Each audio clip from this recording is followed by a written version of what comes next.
भगवान अपनी लीला पूर्ण करने से पहले जो ज्ञान उद्धव और मैत्रेय मुनि को दे रहे हैं उसी को ही भागवत धर्म कहते हैं।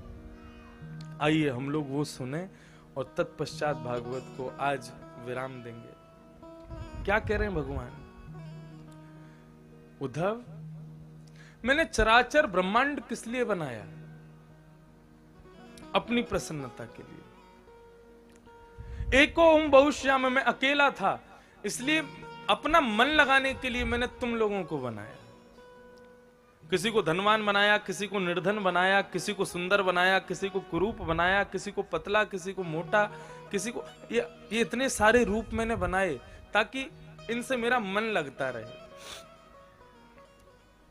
और खिलौना वही प्रिय होता है बालक को जो खिलौना बालक के कहे को करे,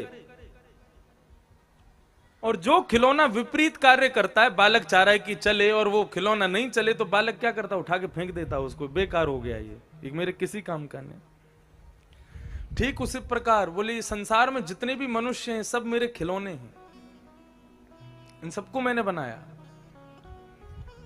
और मुझे क्या चाहिए उसके लिए मैंने भागवत आदि जैसे ग्रंथ बनाए। इनकी आज्ञा मान करके मनुष्य यदि वही कर्म करे तो वो खिलौना समझो वो कर रहा है जो मैं चाहता हूं।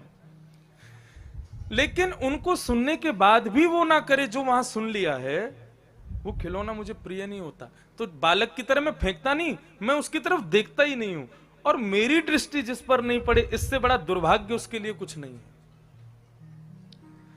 हम पर भगवान की दृष्टि पड़ जाए, वो एक बार हमारी ओर देख लें, उसके लिए हम लोग भागवत सुनते हैं, क्योंकि जिस पर उनकी दृष्टि पड़ गई उसका तो उद्धार निश्चित है। आप दूषित काम कर रहे हो, आप मर्यादा के विपरीत कार्य कर रहे हो, आप सब कुछ गलत कर रहे हो, केवल अपने सुख का विचार कर रहे हो और किसी के सुख का विचार नहीं कर रहे, तो आप यही विचार कीजिएगा भगवान आपको नहीं देखते, इसलिए आप केवल अपने सुख का विचार कर रहे हो।